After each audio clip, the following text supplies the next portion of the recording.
এলাইনাস খান। আপনি নিশ্চয়ই দেখেছেন ব্রিটেনের খুব বিখ্যাত পত্রিকা দ্য ইকোনমিস্ট 24-এর বর্ষসেরা একটা তালিকা করেছে, এবং তারা সবসময় এই কাজটি করেন ডিসেম্বর মাসের শেষ দিকে এসে।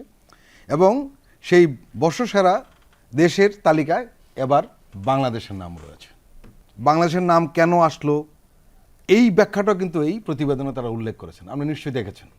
ইলেকট্রনিক মিডিয়ার ব্যাপক এবং বিপুল প্রভাবের মধ্যে একটা পত্রিকা, একটা ম্যাগাজিন দ্য ইকোনমিস্ট প্রভাব নিয়ে এখনও পাঠকের কাছে সমাদৃত হয়ে আছে এবং বিশ্বাসযোগ্যতার জায়গায় আছে, এবং তারা প্রতি বছরই এই কাজটা করে থাকে। এবং আপনি জানেন যে ইকোনমিস্টে কিন্তু একটা ইকোনমিক্সড ইন্টেলিজেন্স ইউনিট আছে, যেটা এই ইকোনমিক গ্রুপের একটা অন্যতম জায়গা, যেটা সারা পৃথিবীতে তারা এই ইউনিটটা কাজ করে থাকে, এবং তারা সমাজের আভ্যন্তরীণ গতি পরিবর্তন, অর্থনৈতিক বিষয় এবং ডেমোক্রেসির ব্যাপারটা কত দূর এই ব্যাপারে তারা সব মনিটর করে থাকে। তারপরে তারা এটা সামনে নিয়ে আসে, বিশ্ববাসীর কাছে নিয়ে আসে। এই বছর তারা বাংলাদেশকে শীর্ষে নিয়েছে। আমার কাছে যেটা মনে হয়েছে সেটা হলো যে ইকোনমিক্স প্রাধান্য দিয়েছে সেটা হলো যে একটা ফ্যাসিজমের পতন এবং একটা গণতন্ত্রের আকাঙ্ক্ষা একটা জাতি কতদূর এগিয়ে নিয়ে যাচ্ছে সেই প্রক্রিয়াটা তারা গভীরভাবে পর্যালোচনা করেছে। এবং অর্থনৈতিক যে বিশৃঙ্খলা চলছিল বা বিশৃঙ্খলা, সেটাকে তারা প্রাধান্য দিয়ে বলেছে যে এটা একটা স্থিতিশীলতা অর্থনীতিতে এসছে। তো এই বিষয়টা আসলে আপনি জানেন যে এইসব পত্রিকা সারা পৃথিবীতেই গণতন্ত্রের যে ব্যাপারটা এটাকে প্রাধান্য দিয়ে থাকে, শেষ আছে অর্থনৈতিক প্রবৃদ্ধি। এবং বাংলাদেশে যে উন্নয়নের কথা বলা হচ্ছিল সেটা মূলত একটা মানে কুক্ষিগত ডেভেলপমেন্ট যেটাকে বলা যায়, সেই কুক্ষিগত ডেভেলপমেন্ট থেকে একটা গণতান্ত্রিক সরকার কিভাবে একটা স্থিতিশীল অর্থনীতি নিয়ে যেতে পারে তার একটা নমুনা ইতিমধ্যে আমরা এই বিগত সরকারের পতনের পরে বর্তমান যে সরকার আসছে তার কাছ থেকে আমরা দেখতে পাচ্ছি।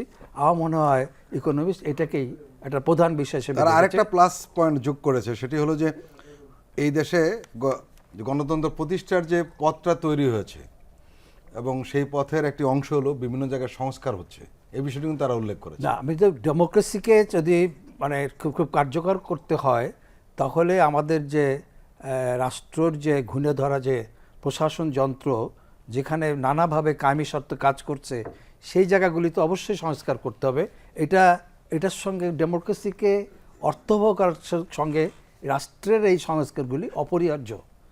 এই সংস্কার না হলে, যেমন ধরেন ইলেকশন কমিশন যদি একটা অবাধ নিরপেক্ষ নির্বাচন করতে না পারে তাহলে তো এই সংস্কারের দরকার নেই। এটাকে যেহেতু আমরা গত 15 বছর দেখে আসছি যে ইলেকশন কমিশন কিভাবে কাজ করেছে এবং দিনের ভোট রাতে দামি নির্বাচন ইত্যাদি করে আসছে, সুতরাং এটা সংস্কার না হয়ে আপনি ডেমোক্রেসি এখানে প্রতিষ্ঠা করা সম্ভব না। রেজাউল করিম রনি, আপনি নিশ্চয়ই প্রতিবেদনে দেখেছেন, এবং সেখানে 4টি দেশ নিয়ে আসলে প্রতিযোগিতা হয়েছিল। বাংলাদেশ, সিরিয়ার কথা এলাইনাস খান উল্লেখ করলেন, আর এটা হলো পোল্যান্ড, দক্ষিণ আফ্রিকা এবং আর্জেন্টিনা, 5টা দেশ মূলত। এটা হয়েছে যে এই ইকোনমিস্ট একটা কথা বলেছেন যে আমাদের বিজয়ী বাংলাদেশ তারাও এক সুরের শাসককে উৎখাত করেছে। গত আগস্টে ছাত্রদের নেতৃত্বে রাজপথের আন্দোলনে শেখ হাসিনাকে ক্ষমতাচ্যুত করা হয়েছে। তিনি 17.5 কোটি মানুষের দেশটিকে 15 বছর ধরে শাসন করেন। দেশের স্বাধীনতার একজন নায়কের কন্যা হাসিনা একসময় দ্রুত অর্থনৈতিক প্রবৃত্তির নেতৃত্ব দিয়েছেন, কিন্তু পরে দমন পীড়ন শুরু করেন, নির্বাচনে জালিয়াতি করেন, বিরোধীদের কারাগারে ভরেন এবং আইনশৃঙ্খলা রক্ষাকারী বাহিনীকে বিক্ষোভকারীদের উপর গুলি চালানোর নির্দেশ দেন। তার আমলে বিরাট অঙ্কের অর্থ আত্মসাৎ করা হয়েছে। তারা আসলে সবই জানে। দেখেন, এইটা বাংলাদেশের বিজয়ের পরে আমি মনে করি আন্তর্জাতিক স্বীকৃতির ক্ষেত্রে একটা মাইল ফলক হিসেবে উল্লেখ করা যেতে পারে। আপনি বলেন যে 5টা দেশের মধ্যে বেসিক্যালি প্রতিযোগিতা হয়েছে এটা সিলেকশনের ক্ষেত্রে।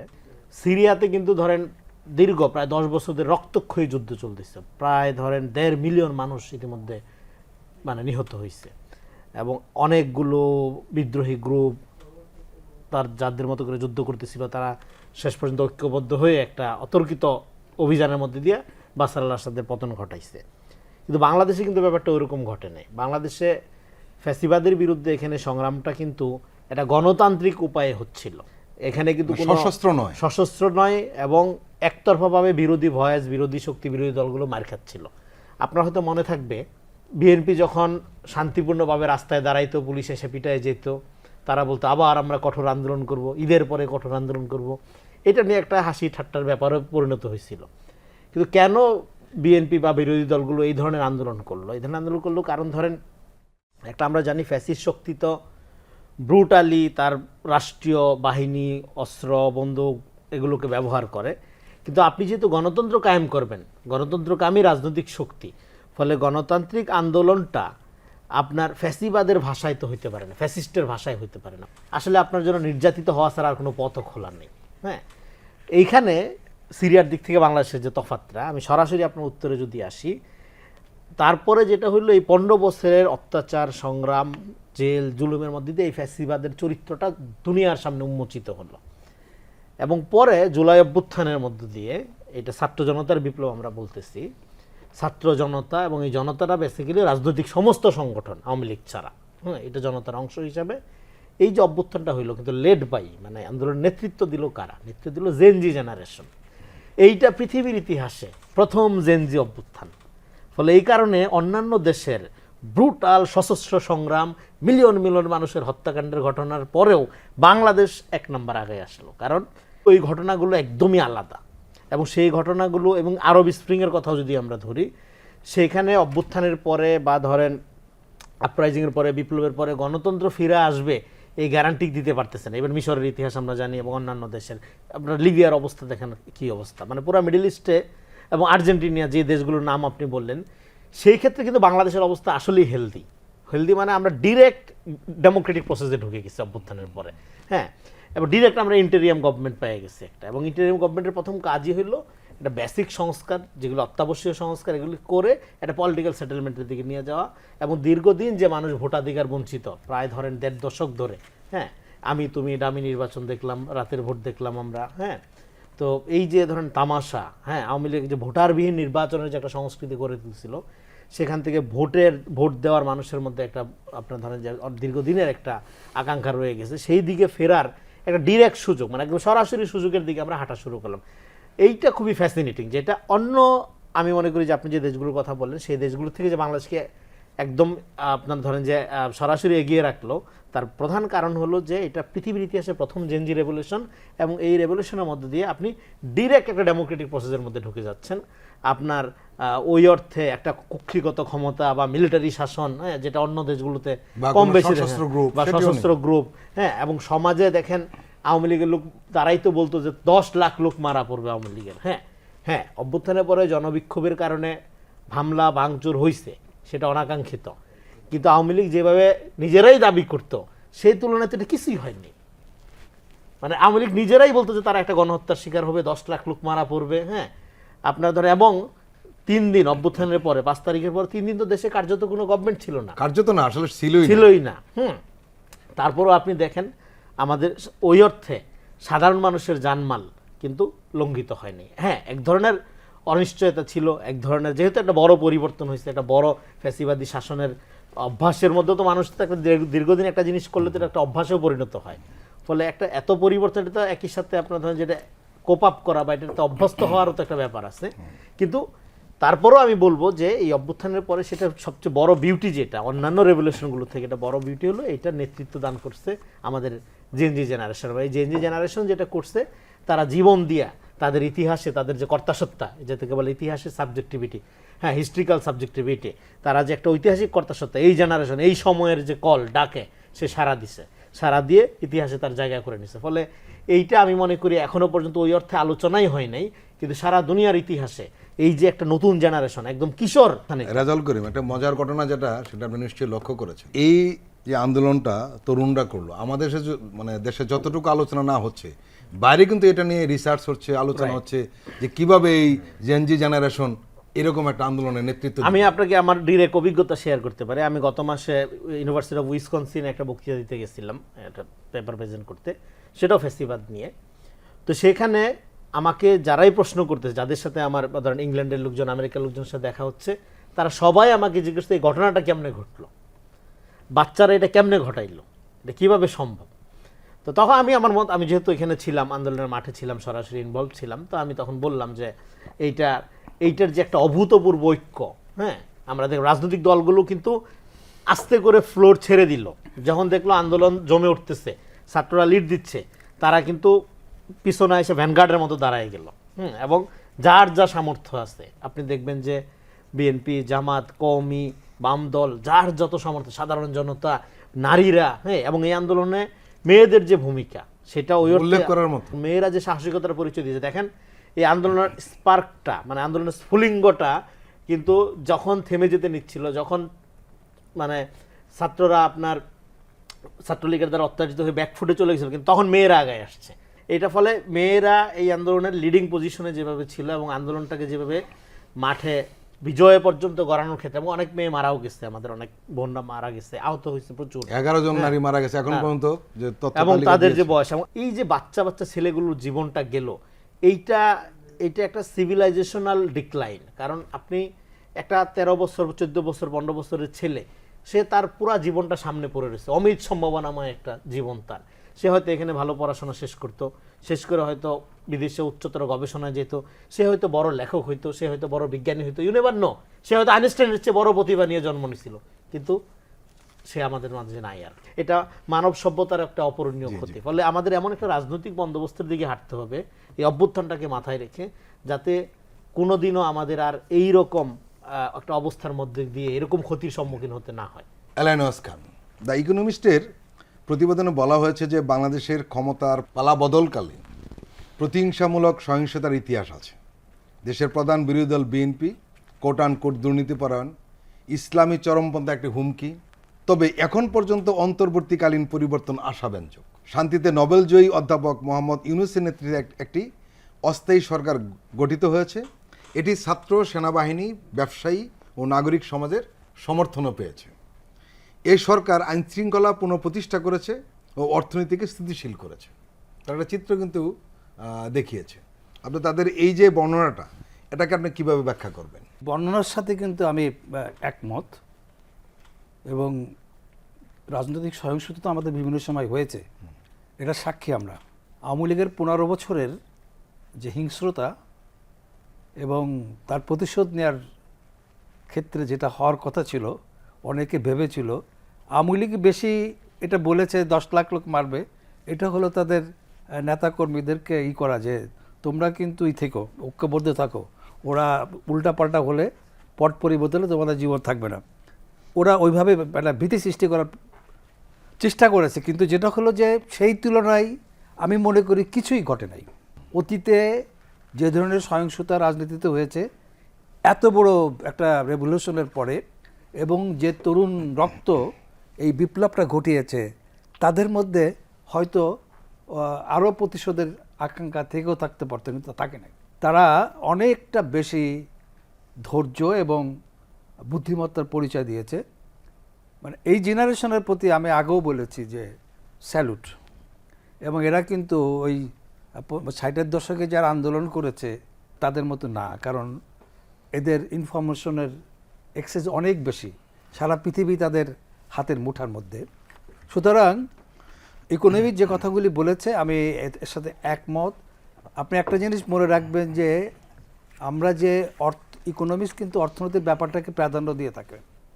একটা জিনিস লক্ষ্য করুন, একটা হলো ফ্যাসিবাদী সরকারের পতন, একটা গণতান্ত্রিক আকাঙ্ক্ষাকে এগিয়ে নেওয়া, আর একটা হলো অর্থনীতি।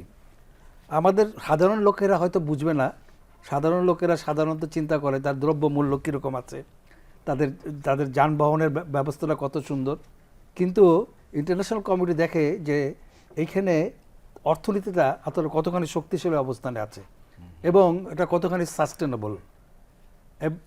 এর সঙ্গে কিন্তু তাদের অনেক সম্পর্ক জড়িত আছে, তাদের এখানে ইনভেস্টমেন্টের প্রশ্ন আসে। এখানে দুইটা জিনিস, একটা হলো স্থিতিশীল একটা সমাজ এবং গণতান্ত্রিক সমাজ, আর একটা হলো স্থিতিশীল একটা অর্থনৈতিক, শক্তিশালী অর্থনৈতিক বুনিয়াদ থাকা। এইটা যদি থাকে তখন আমাদের কি বলে, যেটাকে ইনভেস্টমেন্টের যে ব্যাপারটা থাকে, এটাও ইন্টারন্যাশনাল কমিউনিটি দেখবে যে এখানে ইনভেস্ট করা যায় কিনা। এত উন্নয়নের কথা বলেছে হাসিনার আমলে, এত বিশাল বিশাল কর্মযজ্ঞ, যেটা আমরা আগে থেকেই বলে আসছি যে এদের সাথে কমিশনের বিশাল সম্পর্ক, বড় বড় প্রজেক্টের। কিন্তু কই, এত উন্নয়নের গল্প করার পরেও বিদেশি ইনভেস্টমেন্ট, ডাইরেক্ট ইনভেস্টমেন্ট কত পরিমাণ আমাদের আসছে। দ্য ইকোনমিস্ট আরও বলেছে যে অন্তর্বর্তী সরকারকে 2025 সালের ভারতের সঙ্গে সম্পর্ক ঠিক করা দরকার। কবে নির্বাচন হবে তাও নির্ধারণ করতে হবে। আদালতগুলোর নিরপেক্ষভাবে কাজ করা ও বিরোধী দলগুলোর সংগঠিত হওয়ার সময় পাওয়ার বিষয় প্রথমেই নিশ্চিত করতে হবে। এর কোনোটি সহজ হবে না, তবে একজন অত্যাচারী শাসককে হটানো এবং আরও উদার সরকার গঠনের পথে এগোনোর জন্য বাংলাদেশ আমাদের এবছরের সেরা দেশ। এবং আমার মনে হয় সঠিক কথা বলেছে, কারণ একটা উদার সরকার গঠন করা এটা চারটিখানি ব্যাপার না। 15 বছরের এই ক্ষতকে করে ফ্যাসিবাদ প্রত্যেকটা রন্ধ্রে রন্ধ্রে এখনও তাদের লোকজন রয়ে গেছে। আর একটা ব্যাপার কি, যে ভারতের সাথে 3 দিক দিয়ে ভারত আমাদেরকে পরিবেষ্টিত। আমার ভৌগোলিক অবস্থানই একটা দুর্বল জায়গায় আছে, আমাদের 3 দিক দিয়ে ভারত। এই ভারতের সাথে আমরা সুসম্পর্ক করতে চাই, কিন্তু এই ব্যাপারটা শুধু বাংলাদেশের একার না, ভারতের কাছ থেকেও আসতে হবে। এবং প্রতিদিন ভারতের যে প্রোপাগান্ডাগুলো আমি দেখছি, এবং মূলত সেগুলি এখন রুলিং পার্টি বিজেপি, আরএসএস এরা করছে। ওনাদের ফরেন সেক্রেটারি এসে গেলেন, তারপরে যে বক্তব্য উনি দিয়েছেন যে বাংলাদেশের জনগণের সাথে আমাদের সম্পর্ক, এ কথা তো আমরাও সবসময় বলে আসছি যে বাংলাদেশের এবং ভারতের জনগণের মধ্যে সম্পর্ক থাকতে হবে। কিন্তু মজার ব্যাপার হলো যে এই দেশটি স্বাধীন হওয়ার পর থেকে এ পর্যন্ত ভারত এটাকে কখনোই একটা সার্বভৌম স্বাধীন রাষ্ট্র হিসাবে দেখার চিন্তা করে নাই। তারা সবসময় ভেবেছে বাংলাদেশ একটা স্যাটেলাইট স্টেট। এই স্যাটেলাইট স্টেটের ধারণা থেকে তারা কিন্তু আমাদেরকে কি বলে, যেটাকে বিগ ব্রাদারের মতন তোমরা আমাদের পোষ্য, এরকম একটা ধারণা দিয়ে আসছে। তবে যেহেতু ভারত একটা বৃহৎ আঞ্চলিক শক্তি, কতটুকু হতে পারে জানি না, একটা বড় দেশ, বিশাল বাজার, সব কিছু মিলায় আন্তর্জাতিক কমিউনিটির কাছে ভারতের গুরুত্ব আছে অনেক, যদি বিশেষ করে তার বাজারের কারণে। কারণ 140 কোটি মানুষের মধ্যে কমপক্ষে 50 কোটি লোকের বাইং ক্যাপাসিটি আছে, যেটা আন্তর্জাতিক সম্পদের জন্য খুবই একটা লুক্রেটিভ জায়গা। সেই অর্থে একটা গুরুত্ব আছে, এবং সেই গুরুত্ব কিন্তু আমাদেরও কম নাই। 17 কোটি মানুষের একটা দেশ, এবং এই 17 কোটি মানুষ যদি আপনি মানে সাইজ হিসাবে দেখেন তো প্রায় তো আমেরিকার অর্ধেকেরও বেশি হবে যদি জনসংখ্যা হিসাবে আমরা হিসাব করি। পৃথিবীর অনেক শক্তিশালী অনেক দেশের দেশ চেয়েও থেকে অনেক অনেক বেশি বেশি। জনসংখ্যা। এবং এই 17 কোটি মানুষের ইতিমধ্যে আমি বিশ্বাস করি যে বিরাট একটা লোকের যে অদ্ভুত ক্রয় ক্ষমতা কিন্তু হয়েছে নানাভাবে। সেই ক্রয় ক্ষমতা শুধুমাত্র যে আভ্যন্তরীণ শ্রমশক্তি শ্রমজীবীদের হয়েছে তা না, আমাদের বিদেশ থেকে যে রেমিটেন্স আছে তার ফলে বিরাট একটা অংশের ক্রয় ক্ষমতা আসছে। এবং অন্যান্য যেমন ধরেন যে গ্রামে গঞ্জে মানুষের অল্টারনেটিভ জব অনেক বেড়ে গেছে, সেক্ষেত্রেও মানুষের ক্রয় ক্ষমতা বেড়েছে। সেই দিক দিয়ে বিবেচনা করলে বাংলাদেশ কিন্তু যথেষ্ট একটা শক্তিশালী। এবং ভারতের অনেকে যেটা ভাবতে চেষ্টা করে যে বাংলাদেশ মানে সামরিক দিক দিয়ে একটা খুব দুর্বল রাষ্ট্র, ওদের কেউ কেউ ঠাট্টা করে বলে যে মানে বাসের হেলিকপ্টার নিয়ে তারা ভারত আক্রমণ করতে চায়। বাংলাদেশ কখনোই আক্রমণাত্মক ডিফেন্স আমাদের না, ডিফেন্সিভ। সেই ডিফেন্সিভের ক্ষেত্রে এমনটা বলার না যে তুড়ি মেরে উড়িয়ে দেওয়া যায় বাংলাদেশকে, বিষয়টা সেরকম না, যদি ওরা সেটা করতে চায়। আমরা মনে করি যে ভারতের দিক থেকে এগিয়ে আসতে হবে, প্রতিবেশীর সাথে কী সম্পর্ক সে করবে। যদিও মোদি ক্ষমতা আসবার বলছিল যে প্রতিবেশী ফার্স্ট, কিন্তু পরবর্তী আমি দেখলাম যে না, তার সময়ই সব প্রতিবেশীর সাথে তার সম্পর্কের অবনতি ঘটেছে সবচেয়ে বেশি। আমি তো মনে প্রাণে বিশ্বাস করি বাংলাদেশ কখনোই কোনো সাম্প্রদায়িক শক্তি না, সাম্প্রদায়িক সমাজ না। কিন্তু ইন্ডিয়ান ভারতীয়রা আমাকে বলতে চাচ্ছে যে আমরা সাম্প্রদায়িক। অথচ দেখেন ব্রিটিশরা চলে যাওয়ার পরে ভারতে যে শত দাঙ্গা হয়েছে, এবং তার প্রতিক্রিয়ায় এখানে কিন্তু আজ পর্যন্ত সেরকম কিছু ঘটে নাই। আমার যতটুকু মনে আছে, একবার 66-এর দিকে একটা রায়টের ফলশ্রুতিতে কিছু লোক উগ্র হয়ে উঠেছিল, তাও অল্প সময়ের জন্যে। এবং আমার মনে আছে তখন আমাদের সমস্ত শিক্ষিত নাগরিকরা, বুদ্ধিজীবীরা রাস্তায় নেমেছিল যে এটা আমরা করতে পারি না। এবং সেটা যারা করেছিল তারাও কিন্তু বাঙালি ছিল না, নন বেঙ্গলি যারা ছিল তারা, আমার যতটুকু আমার মনে আছে। বাংলাদেশকে কোনোভাবেই সাম্প্রতিক দেশ হিসাবে চিহ্নিত করার যে প্রচেষ্টা, এটা আমার মনে হয় না আন্তর্জাতিক কমিউনিটি গ্রহণ করেছে। আন্তর্জাতিক কমিউনিটি গ্রহণ করলে ইকোনমিক্স কিন্তু আমাদেরকে এইভাবে ই করতো না, মূল্যায়ন করতে পারতো না। এটা মজার ব্যাপার হলো যে এই ক্ষেত্রে কিন্তু প্রধানত ফ্যাসিজমের পতনকে প্রদান করা হয়েছে। বাংলাদেশের যেটা বলেছে যে গণতন্ত্রের আকাঙ্ক্ষাটা এখানে সবসময় ছিল জনগণের মধ্যে, সেটা আরও বেশি উজ্জীবিত হয়েছে মানুষ একটা ভোট দেওয়ার ক্ষেত্রে। কিন্তু সিরিয়ার ক্ষেত্রে যেটা হচ্ছে যে নো ডাউট একটা ফ্যাসিস্ট সরকারের অবনতি ঘটেছে, পতন ঘটেছে, কিন্তু এখানে যারা ক্ষমতা এসছে তাদেরকে নিয়ে একটা গণতান্ত্রিক রাষ্ট্র এবং সমাজের কথা কিন্তু এখনও কেউ ভাবছে না। সবাই উল্লসিত যে ফ্যাসিবাদের পতন ঘটছে, কিন্তু এই লোকগুলি নিয়ে সিরিয়াতে একটা গণতান্ত্রিক সরকার হবে এইটা বুঝি কেউ ভাবছে না, যে কারণে ওই একটা জায়গায় গিয়েই বাংলাদেশ এগিয়ে গেছে। এক নম্বর হয়ে গিয়েছে।